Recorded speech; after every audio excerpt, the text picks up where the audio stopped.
네, 첫 번째 이 시각 한랭킹 조국 때문에 지옥을 맛봤다로 잡아봤습니다. 최 교수님, 예. 누가 이렇게 얘기를 한 겁니까? 민주당의 조응천 의원이 의원총회에서 했던 말인데요. 어제 의원총회가 그렇게 열렸습니다. 알려지고 있습니다. 언론 보도를 보면. 네.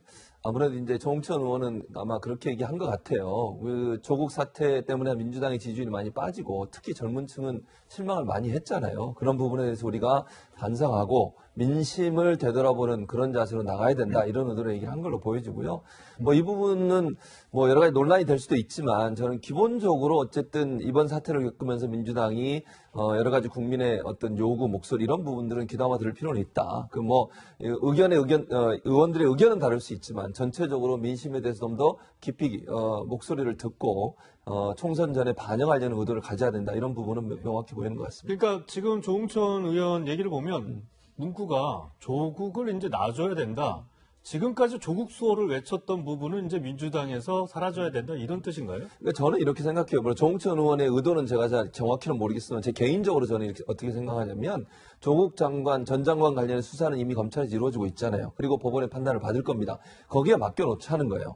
더 이상 이게 정치권에서 이 문제 가지고 얘기를 하면 할수록 사실은 국론이 분열되고 또 민주당에도 그렇게 큰 도움이 되지 않을 거라고 판단한 걸로 보여집니다. 그러니까 일부 저도 그런 생각은 들어요. 일단 검찰이 수사를 하고 있는 상황이고 이건 법원의 판단을 통해서 판단을 받아봐야 할 문제라고 저는 보거든요. 그런 차원에서 본다면 이 문제를 가지고 민주당이 자꾸 이슈화하면 물론 민주당이 원해서 이슈 안 되는 부분도 많이 있어요. 예. 뭐 왜냐하면 자유한국당은 나름대로 또 이 이슈를 계속 끌고 가려는 의도를 갖고 있거든요. 그러면 언제든지 이 이슈를 들춰내서 연관되는 것만 있으면 이 이슈가 다시 사회적 이슈가 되길 바라는 자유한국당의 의도가 있으니까 그것도 뭐 하나의 변수이긴 하지만 민주당 입장에서 이 부분에 대해서는 이제 조금 거리를 두고서 검찰의 수사 그리고 법원의 판단에 맡기고 민생을 챙기는 행보를 보여야 된다. 그게 총선에 승리할 수 있는 방법이다. 이렇게 지금 얘기를 하고 있는 것이죠. 네, 사실 조 의원 저희 채널A 돌직구쇼에서도 이런 이야기를 했었는데요. 잠시 들어보시죠. 주머니 돈이 쌈짓돈인데 좀 크고요. 공시 직전에 시가보다 싼 가격으로 주식을 대량 매집했는데 네. 그 차이가 있다라고 한다면 제가 검사라면 이건 이제 뇌물이 아니냐로 뇌물. 그럼요. 이거는 이제 반드시 수사를 집중할 것이고 네, 얼마 전 표창원 의원도 조국 정국 때문에 힘들었다 이렇게 얘기를 했는데요. 민주당 안에서도 초선 의원들의 소신 발언이라는 평가도 있지만요. 최 교수님, 예. 선을 좀 넘었다 이런 지적도 있어요. 그러니까 이제 아무래도 크게 나누면 친문 진영 또는 비문 진영 이렇게 나눠서 얘기가 되는 것 같은데 뭐 그 부분보다는 제가 볼 때는 당내에 여러 가지 의견이 있는 것 같아요. 왜냐하면 예. 조국 전 장관 관련해서 일정 부분 선을 좀 긋는 듯한 모습을 보이게 되면 네. 사실 검찰 개혁이라고 하는 부분에 있어서 여러 가지 또 문제점이 발생할 수도 있거든요. 네. 그러니까 조국 전 장관 사태를 겪으면서 민주당이 계속 내세우고 있는 주장 중에 하나가 검찰 개혁이에요. 사법 개혁인데 네. 그 검찰 개혁과 사법 개혁은 어쨌든 조 장관 문제와 관계없이 추진해야 될 부분이거든요. 네. 근데 이게 만약에 조국 전 장관 문제와 자꾸 선을 긋게 되면 이게 뒤로 밀리게 되고 민생 현안이 더 앞서게 되면 현 정부에 추진하려고 하는 검찰개혁, 사법개혁에 대한 어떤 추진 동력이 떨어지게 될 거다라는 우려가 있는 것 같습니다. 네. 왜냐하면 뭐 잘 아시는 것처럼 문재인 정부가 사법개혁을 가장 중요한 이슈 중에 하나로 지금 끌고 가고 있는 상황이거든요. 예. 그래서 네. 두 가지를 조화롭게 잘 함께 이끌어가야 한다고 저는 봅니다. 사법개혁과 민생이 함께 가야 되는데 이제 어느 쪽에도 무게를 주느냐에 따라서 민주당 내 의원들 간에도 약간의 의견 차이가 있는 것 같아요. 그런데 사법개혁은 개혁의 정당성, 타당성은 다 동의하지만 조국 전 장관과 연관된 부분에 있어서 선을 긋는 부분, 이 부분에 있어서 일정 부분 의견이 좀 다른 게 아닌가 이런 생각이 듭니다. 네, 뭐 의견이 같은 당이라고 해서 항상 일치할 수는 없는 것 같고요. 그런데 이제 조응천 의원 얘기가 나와서 그런데 사실 전 검사 출신이잖아요, 이현종 의원님. 네. 박근혜 정부 때 청와대에서 일도 했고 그런데 국회의원이 된 건 문재인 대통령의 권유로 의원을 된 거죠. 그렇죠. 조응천 의원이 아시겠지만 정윤회 문건 사건을 이제 그때 청와대에 있을 때 담당했어요. 네. 당시에 정윤회 문건 사건 같은 경우에 이제 사실 정윤회 씨가 또 특히 그 내용에 보면 최순실 씨의 어떤 국정농단을 시사하는 그 이야기가 있었거든요. 근데 그 부분에 대해서 이제 청와대가 명확히 수사를 해야 된다라는 입장이었는데 당시에 김기춘 비서실장이 상당히 이걸 막고 사실상 어떤 면에서 보면 이 정보 누출 이런 혐의로 해서 박한천 지금 경정과 함께 조홍천 의원을 굉장히 책임을 물었단 말이죠. 예. 네. 그러니까 어떤 면에서 굉장히 억울하게 사실은 청와대를 나온 거 아니겠습니까? 그래서 그 이후에 본인이 변호사도 그만두고 사실은 마포에다가 이제 그 해물집을 만들었어요. 그래서 사실 생계를 이어갔는데 아마 이제 그 지점을 이제 양정철 당시 지금 현재 민주원장이 파악을 하고 네. 저 사람은 우리가 영입을 하면 상당히 도움이 될 것이다. 특히 이제 박근혜 정부의 민정수석실에 있었기 때문에 거기 여러 가지 어떤 비밀도 많이 알고 있을 것이고 그래서 제가 알기로는 거의 한 10번 이상을 찾아간 것 같습니다. 그래서 그 뒤에 이제 문재인 대통령이 직접 찾아가서 영입을 했고 실제로 지난번 남양주에 출마해서 당선이 됐지 않습니까? 아마 이제 그 조홍천 의원은 출신도 대구 출신이에요. 예. 그러고 보면 사실은 어떤 민주당의 주류와는 좀 결이 다른 그런 측면이 있는데 그러니까 본인 입장에서 보면 이건 검사의 아주 기본적인 시각이죠. 왜냐하면 이런 식의 어떤 그 범죄를 봤을 때는 당연히 검사 입장에서 보면 고위공직자 비리 같은 경우는 뇌물 문제를 집중하게 돼 있습니다. 왜냐하면 뇌물이란 게 형량도 상당히 높을 뿐더러 가장 어떤 면에서 보면 고위공직자 비리의 핵심 비리거든요. 네. 그래서 조홍천 의원이 어떤 이런 누구나가 저는 사실 그래서 이게 민주당에서 조금이라도 상식만 있다면 사실 조홍천은 검사 출신이 아니더라도 사실은 그 부분을 의심해야 될 텐데 문제는 민주당 내에서 무조건 조국을 감싸야 된다. 무조건 조국을 방어해야 된다. 이 논리 때문에 사실 저런 말을 못하다가 결국 이 사태를 키운 게 아닌가 그런 생각이 듭니다. 네. 네. 사실 어제 의총에서는 조홍천 의원만 쓴소리를 한 건 아니었습니다. 내년 총선 불출마 선언을 한 이철희 의원도 이해찬 대표의 책임론을 제기했어요, 최 교수님. 그러니까요. 언론 보도에 그렇게 나왔는데 이제 보도 내용을 그대로 제가 좀 인용을 하면 당이 노쇠하고 낡았다. 조국 전국 내내 대통령 뒤에 숨은 건 비겁한 거다. 물론 이제 진위가 어떻게 전달됐는지는 뭐 모르겠습니다. 언론의 보도에 근거해서 제가 말씀을 드려보면 네. 일단 현재 그 당이 조금 주체적으로 주도적으로 전국을 이끌어가야 되는데 청와대 뒤에 숨어서 자꾸 본인들의 목소리를 내는 것이 좀 적은 게 아닌가 하는 그런 불만의 목소리라고 보여집니다. 뭐 잘 아시는 것처럼 이철희 의원 같은 경우는 지금 불출마를 이미 선언을 했습니다. 네. 그래서 아마 소신 발언을 계속 이어갈 걸로 보여지고요. 이해찬 대표에 대해서도 아무래도 이제 당의 혁신이나 이런 부분들에서 조금 부족한 부분이 있다고 느끼는 것 같아요. 저는 뭐 아까도 김인태 사장도 말씀하셨지만 기본적으로 네. 당내 여러 의견이 있는 것은 그건 뭐 나쁜 거라고 보진 않습니다. 그 모든 당원들이 다 똑같은 얘기하고 모든 의원들이 같은 얘기하는 건 그건 당이 별로 이렇게 네. 건강한 당이라고 보기 어렵구나 보여지거든요. 그래서 이런 여러 가지 논의들을 통해서 총선을 앞두고서 당을 개혁하고 혁신할 수 있는 방안들을 찾아내는 건 중요하다고 보여지고요. 어쨌든 뭐 이해찬 대표의 책임이 있느냐 없냐보다는 당의 어떤 그 정체성이나 이런 부분들을 조금 다시 점검할 필요는 있다는 생각은 들어요. 그래서 누구에게 책임을 따지기보다는 일정 부분 당내 의견들이 모아져서 이번 총선은 정말 개혁적인 모습을 보여줄 수 있는 그런 모습으로 가야 된다고 하는 어떤 절박감, 위기감 이런 부분들이 표현된 발언이 아닌가 이렇게 볼 수 있을 것 같습니다. 네, 뭐 여러 가지 좀 생각이 들고 있긴 한데요. 이현정 의원님. 네. 사실상 조국 정국에서 당 대표, 여당 대표가 뭐 했냐.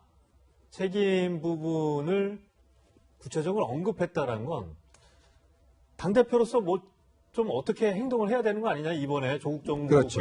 책임을 지고. 이런 메시지 아닙니까? 사실 이번 사태에서 어떤 면에서 보면 기본적인 책임자는 저는 문재인 대통령을 봅니다. 왜냐하면 결국 조국 장관을 임명시킨 것에 대한 인사에 대한 책임은 문재인 대통령 있지 않습니까? 그렇다고 해서 문 대통령이 지금 뭐 어떤 책임을 지고 자리에 대한 문제를 거론할 때는 아니잖아요. 그러면 이런 사태가 터지면 항상 정당에서 책임을 져야 됩니다. 즉 어떤 전국의 운영을 잘못했을 경우에 전국의 투톱이라고 하는 여당 대표가 실질적인 책임을 져왔거든요. 근데 지금 민주당의 구조를 보면 예전에 어떤 민주당의 정통 민주당의 구조를 보면 항상 7대3 구조였어요. 그게 뭐냐면 주류가 7이면 비주류가 3 정도 됐습니다. 그래서 당내에서 매기 효과, 즉 어떤 면에서 보면 당을 좀 건강하게 하기 위해서 항상 비판 세력권이 존재를 했거든요. 아시겠지만 얼마 전에 그러니까 이 현재 민주당이 예전 같은 경우에 안철수 대표라든지 뭐 등등의 이런 분들이 있어서 여러 가지 당내에서 다른 목소리를 내왔고 그 것 때문에 사실은 당 지도부가 상당히 국민의 여론이나 어떤 면에서 보면 전국 판단에 있어서 굉장히 균형적인 판단을 해왔거든요. 네. 근데 지금 사실은 지금의 민주당은 완전히 오리지널 100% 그냥 하나의 색깔입니다. 그러다 보니까 여기에 막강한 권한을 가진 지금 이해찬 대표가 뭐라고 말을 하면 당의 의원들이 아무 말을 할 수가 없어요. 더구나 지금 공천권을 지금 가지고 있기 때문에 당의 의원들이 이번 사태가 터지면 속으로는 부글부글 끓었음에도 불구하고 아무도 말을 하지 못했어요. 더군다나 이인영 원내대표도 마찬가지죠. 두 사람에서 어떤 투톱을 이뤄서 똑같이 사실은 조국 수호를 절대적으로 외친 거 아니겠습니까? 그리고 제가 알기로는 아마 조국 장관 임명에도 두 사람이 가장 강력하게 임명해야 된다라고 주장을 했던 것으로 기억이 나는데 네. 자 그러면 지금 정성호 의원도 이야기를 했고 누군가는 이 사태에 책임을 져야 되지 않습니까? 정책 책임을 져야 되는데 사과 한마디였고 아무도 책임을 지지 않는다는 거죠. 그러면 결국 이걸 가지고 어떻게 선거를 하겠습니까? 그래서 지금 이제 조홍천 의원이나 지금 뭐 당내 이철희 의원이나 등등 하는 이야기가 아니 도대체 당대표가 어떤 식이든 정책 책임을 져야 되는데 저렇게 침묵을 지키고 있고 더군다나 지금 당이 한편으로 보면 내부 목소리가 아무것도 없는 이런 당 어떤 하나의 색깔만 가진 당 이렇게 돼버리니까 지금 그래서 내부에서는 지금 뭐 이제 20대도 영입해야 된다, 예. 3위 해야 된다 이런 이야기가 있지만 결국 제가 볼 때는 지금 이 민주당의 지금 구조 자체가 기본적으로 그걸 하기에는 정말 하나의 색깔밖에 되지 않기 때문에 저는 굉장한 내부 한계에 부딪히라고 봅니다. 아직도 지금 뭐 화면에서 보신 것처럼 내부에서는 정치검찰의 여전히 무리한 수사로 벌어진 일이다. 이런 얘기들이 계속해서 오가고 있는 것 같은데요. 어쨌든 민주당이 지금의 조국 정국 이후에 앞으로 정치 행보가 어떻게 진행될지가 내년 총선까지 가름하는 부분이 아닌가 싶은데 이번에 좀 한국당 의총 얘기를 해봐야 될 것 같습니다. 지난 22일에 있었는데요. 참 한국당도 여러모로 생각이 드는 부분이 많습니다. 화면부터 보시죠.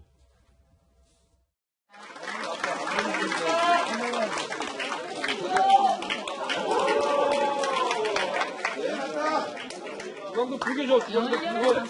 주광도 3장 줘, 3장. 박상도 화이팅! 네, 뭐 곽상도 의원한테 뭐 3장을 줘라, 뭐 그런데 이현정 의원님 네. 무슨 상황입니까?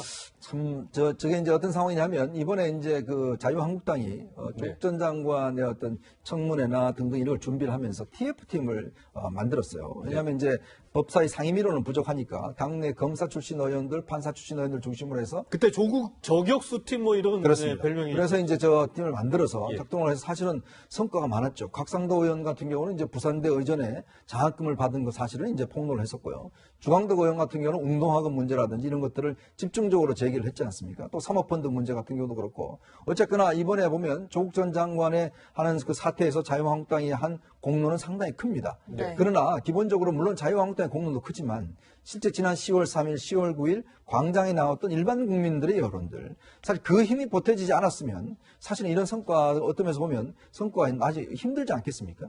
자, 그런데 지금 자유한국당이 그동안 많은 침체에 있다가 이번 사태를 어떤 면에서 보면 회복을 해왔죠. 그러면 본인들 입장에서 보면 이거 사태가 자기들이 잘해서 된 게 아니잖아요. 사실 자유한국당이 된 것보다는 오히려 어떤 면에서 보면 외부적인 요인, 즉 문재인 대통령이 임명을 해줬고 또 언론 등등에서 많은 문제점을 제기를 해줬고 거기에 자유한국당이 좀 숟가락을 얹은 케이스 아니겠습니까? 국민들이 뒷받침해줬고 그렇다면 자유한국당이 좀 더 겸허한 자세로 겸손한 자세로 이 사태를 끌어가야 되는데 사실 물론 뭐 예전부터 저렇게 TF나 이런 걸 하면 잘하는 의원들한테는 상장을 줘왔습니다. 이번 일로 예. 처음 있은 건 아닙니다. 예. 그러나 저런 장면들을 이제 공개를 할 경우에 이게 뭔가 무슨 잔치하는 게 아니냐. 그 많은 국민들이 사실은 이 광장에 나와서 고생을 하고 했는데 그분들에 대한 격려와 노고 이런 것도 충분히 있을 텐데 자기들만 이렇게 어떤 상품권을 나눠갖고 하는 모습이 국민들 눈에 비치기에는 이거는 적절치 않은 게 아닌가. 네. 그래서 너무나 지금 빨리 샴페인을 터뜨렸다는 그런 지적은 피할 수는 없을 것 같습니다. 네. 사실 뭐 화면에서 보신 것처럼 표창장을 주고 또 이렇게 조그만 봉투가 보이더라고요. 네. 저기에 상품권 50만 원이 들어있다고 하는데 네. 저거 국민의 세금으로 준 거 아닙니까? 뭐 그렇죠, 결국은. 나경원 원내대표가 뭐 어떤 형태로 돈을 마련했는지 모르겠지만 제가 볼 때는 국회에서 운영되는 자금 중에 일부라고 보여집니다. 확인된 건 아니지만. 근데 저는 그렇게 생각해요. 저런 모습이 국민들이 볼 때 어떻게 느낄까 하는 부분을 고민해 봐야 되거든요. 정당은 국민의 여론, 국민의 지지를 통해서 활동하는 거 아닙니까? 근데 저런 모습을 국민들이 박수를 칠까요? 과연 저기는 저렇게 좋아서 박수치지만 국민들이 저런 모습을 보고 자유한국당 아직도 멀었구나 이런 생각이 하지 않겠어요? 조국 장관 물러나게 한 것이 승리고 그것이 대단한 무슨 뭐 일이다 이렇게 주장하셔서 생각하는지 모르겠지만 그 일 때문에 온 나라가 얼마나 힘들었습니까? 저는 찬성했던 반대했던 이 문제 때문에 온 나라가 힘들어서 이 문제가 어느 정도 마무리되는 것에 대해서 이제 조금 안도하고 상처를 다 받은 상태예요. 그런데 저걸 가지고 자기들이 물러나게 했다고 하면서 저렇게 축하하고 기뻐할 일인가 하는 부분은 저는 깊이 반성하셔야 한다고 저는 생각을 합니다. 국민들이 볼 때 저런 자유한국당의 모습 때문에 떠나간 민심이 돌아오려다가도 다시 돌아가요. 저런 모습 보이지 마시고 정말 더 자중하고 진중하고 더 낮은 모습으로 열심히 하려는 모습을 보이는 게 필요하다는 생각이 듭니다. 네. 조국 장관이 이 사퇴한 걸 저렇게 축하하는 모습들 계속 얘기가 나오고 있는데요. 그런데 나경원 원내대표가 더 나아가서 한 발언이 논란이 되고 있습니다. 잠시 들어보시죠. 당연히 수사 대상인 분들은 앞으로 공천 과정에서 가산점이 있을 것이다 라는 부분에 대해서 1차 당대표께서도 그런 취지의 말씀을 하셨고, 당을 위해서 희생하고 헌신한 분들에 대해서 또 그에 상응한 평가를 하는 것은 마땅합니다. 반드시 그런 부분도 반영이 되도록 하겠다는 말씀을 드립니다. 가산점에 관해서 저는 생각해 본 바가 없습니다. 아직까지 우리 공천 기준에 관해서는 결정된 것이 하나도 없습니다. 네, 나경원 원내대표가 패스트트랙 관여한 의원들에게 공천 가산점을 주겠다고 했다가 논란이 이제 크게 일자 황교안 대표가 하루 사이에 또 슬그머니 입장을 좀 바꾼 것 같습니다. 이현종 의원님. 네. 뭐 한국당은 뭐 잘하면 뭐 점수도 주고 표창장도 주고 뭐 상품권도 주고 이런 건 좋은데 패스트트랙 문제는 너무 나간 거 아닌가 이런 지적이 좀 나오고 있습니다. 그러니까 좀 이야기를 들어보니까 이제 그 60명의 의원들이 지금 현재 고발돼 있잖아요. 근데 이제 이 의원들이 지역구가 다 있을 거 아니겠습니까? 근데 그게 경쟁자들이 이제 상당히 어떤 이런 걸 호재로 이제 활용을 하고 있나 봐요. 아, 저 의원은 곧 이제 의원직 상실된다. 그러니까 다음에는 반드시 내가 된다. 네. 이런 것들로 해서 아마 이제 그 검찰 수사를 앞둔 의원들이 굉장히 불안감을 많이 호소를 했다고 합니다. 자, 이거 당 지도부에서 좀 내가 당론에 따라서 열심히 투쟁했는데 네. 나에 대한 이거 확실한 보장이 없지 않느냐. 나는 지역 가면 불안해 죽겠다. 이런 이야기 있으니까 나경원 원내대표 입장에서는 지금 이제 공수처 문제가 또 남아 있잖아요. 어떤 면에서 보면 또 이제 의원들 다시 한번 또 힘을 모아야 될 때니까. 예. 이제 어떤 면에 원내를 이끌어가는 원내대표 입장에서는 이제 그런 이야기를 했는 것 같아요. 네. 그런데 이게 상당히 복잡한 문제입니다. 왜냐하면 이렇게 가산점을 줘버리면 우리가 정당에서 공천 가산점은 그동안 청년이나 여성이나 장애인이라든지 어떤 사회적 약자라든지 이런 분들한테 가산점을 줘서 의회에 진출하도록 도움을 주는 게 이제 가산점이거든요. 예. 근데 문제는 패스트트랙이라고 하는 것은 물론 당론입니다. 당론에 따라서 한 거지만 어떤 면 또 보면은 법적으로 보면 불법이잖아요. 그러니까 네. 불법이 지금 조사를 받고 있는 것이고. 근데 문제는 어떤 보수주의 정당에서 기본적으로 보수주의 정당 제일 중요한 게 법치주의거든요. 그러면 보수의 가치가 결국 법치라는 것이 연결되는데 어떤 면에서 물론 본인들은 아니라고 이야기를 하지만 그러나 사법당국 입장에 보면 불법이잖아요. 그럼 법치주의를 추구하는 보수정당에서 법치를 어겼다고 해서 그런 가산점을 준다? 이건 굉장히 논리적으로 모순이 있는 거 아니겠습니까? 물론 뭐 당이 일이기 때문에 했다고 하지만 그러나 이건 기본적인 모순의 상태에 있는 것이고. 네. 근데 저는 또 이해할 수 없는 게 황교안 대표가 나경원 대표와 상의됐다는 식으로 이야기를 하다가 하루 만에 또 그런 적이 없다라고 또 이제 말을 완전히 바꿔버렸어요. 그 이유는 뭘까요? 그러니까 결국 이제 일부의 여론들이 비난하고 하니까 아니, 나는 이야기 한 적 없어 이렇게 이제 발을 뺀 것인데 저는 당대표가 저렇게 하면 안 됩니다. 왜냐하면 하루 사이에 공천과 관련된 중요한 기준이 저렇게 바뀌어버리면 당에 대한 리더십이 서지 않아요. 그러면 나경원 대표 혼자 잘못해서 저런 이야기 했겠습니까? 근데 그런 면에서 본다면 좀 자유한국당도 지금의 상황들을 좀 엄중하게 봐야 된다. 지금 뭐 잔치를 하고 이럴 상황이 아니다. 정말 어떤 면에서 보면 지금 저 민주당 보십시오. 의원들 지금 잇따라서 불출마 선언하고 있고 어떤 면에서 당 내부의 혁신을 시작하고 있는 거 아니겠어요? 네. 근데 지금 자유한국당은 뭘 하고 있는가에 대한 그런 국민의 따가운 지적들을 좀 저는 세게 될 것 같습니다. 사실 뭐 이런 부분에서 민주당 등 다른 뭐 여당을 비롯해서 야당도 비판의 목소리가 나오고 있는데요. 이인영 원내대표 이 공천 가산점을 주는 건 공권력을 조롱하는 행위다. 이런 식으로 비판의 칼날을 높였고요. 야당에서도 역시 이런 얘기가 나오고 있는데 이현종 의원님 다시 네. 근데 이런 박지원 의원이 또 이런 얘기를 했더라고요. 문 대통령의 측근 복은 없지만 야당 복은 있는 것 같다. 이런 상황을 두고 하는 말이 아닌가 이런 생각이 들거든요. 그렇죠. 원래 이제 자기가 잘 하지 못하면 남이 못하면 이게 도움이 되잖아요. 그러니까 어떤 면에서 문재인 대통령이 지금 자기 스스로가 뭘 잘해서 경제, 안보 뭐 등등해서 뭔가 성과를 올린 게 별로 없단 말이죠. 근데 지금 보면 야당이 어떤 면 자충수 때문에 계속 득점을 하고 있는 상황. 즉 상대방의 실수 때문에 득점을 하고 있는 상황. 이렇게 되다 보니까 지금 이제 야당복이 있다라고 이야기를 하는 거 아니겠습니까? 그러면 어떤 면에서 보면 잘하기 경쟁이 아니라 서로 못하기 경쟁인데 더 못하는 사람 때문에 못하는 사람이 돋보이는 듯한 이런 착시현상이 있는 것이죠. 자, 그래서 국민들 입장에서 보면 정말 잘해주길 바라는데 더 못하는 야당과 더 못하는 야당이 있기 때문에 한편으로 보면 정권이 유지되는 거 아닌가는 이제 그런 이제 박지원 의원의 지적인 겁니다. 네. 이현종 의원께서 이 말에 동의하십니까? 저는 뭐 일부 동의합니다. 왜냐하면 지금 자유한국당이 보여주는 저 모습 때문에 사실은 보면 그동안 많은 이제 지지율 상승세가 있었잖아요. 그 또 중도층에 있는 많은 국민들이 저걸 보고 아 역시 야당은 안 돼 라고 또 실망하실 분들이 많아요. 그러면서 본다면 정말 자유한국당은 옛날 생각해야 된다. 정말 지지율이 10%도 안 되던 시절, 정의당보다도 못하던 시절, 그 시절을 생각하면서 정말 이 상황들을 바라봐야지. 그렇지 않고서는 이 여론을 누가 만들어줬습니까? 자기들이 잘해서 만든 거 아니잖아요. 그러면서 본다면 엄중한 지금의 상황을 인식할 필요가 있다는 생각이 듭니다. 네. 어제 문 대통령은 후임 법무부 장관 인선과 관련해서 서두르지 않겠다면서 법무부 장관 이외에는 달리 개각을 예정하고 있지 않는다고 밝혔습니다. 최 교수님, 이 메시지는 좀 어떻게 해석해야 될까요? 뭐 1차적으로 법무부 장관을 지금 급하게 임명할 필요가 있느냐 하는 부분에 대한 부분이라는 생각이 들어요. 다시 얘기하면 권한대행 체제로 지금 가고 있잖아요. 네. 관광 권한대행 체제로 차관이 지금 하고 있는데 지난번에 잘 아시는 것처럼 대통령이 직접 그 차관, 김호수 차관하고 검찰국장을 불렀어요. 청와대로. 네. 그리고 당부의 말씀도 하셨고 직접적인 보고도 받겠다고 말씀하시고 그 말은 검찰개혁, 사법개혁을 이제는 대통령이 직접 챙기겠다는 것이고 차관 체제로 가더라도 문제가 없을 거라고 판단한 것 같습니다. 또 하나 이제 논란이 되는 건 왜 그러냐면 청문회 전국이 되게 되면 전국이 다시 정쟁의 틀로 빠지게 돼요. 지금 잘 아시는 것처럼 연말 앞두고서 예산도 통과시켜야 되는 거죠. 그 다음에 청문회 전국에서 만약에 또다시 뭐 그런 문제가 안 생기길 바라지만 또다시 논란이 되거나 정쟁이 돼버리면 정권에 상당히 부담이 될 수 있습니다. 특히 총선 앞두고서 이게 논란이 돼버리면요. 민주당 입장에서 상당히 어려움이 있을 수 있고 이렇게 지금 높아진 국민의 관점 또 야당의 공격 가운데 어느 누가 와도 사실은 청문회에서 쉽사리 통과되기 어려운 상황이 되는 어려움도 있고 이런 부분들 때문에 네. 총선 전까지 어찌 보면 뭐 모르겠습니다만 차관 체제로 가면서 직접 대통령이 챙기는 모습을 보여주면서 사법개혁, 검찰개혁을 좀 더 죄고, 그러니까 속도감을 있게 가도록 죄고, 그리고 정치적으로 어떤 그 논쟁이 될 수 있는 정쟁이 될 수 있는 사안들을 줄이려는 의도, 이런 부분들이 포함되어 있지 않나 이런 생각이 듭니다. 네.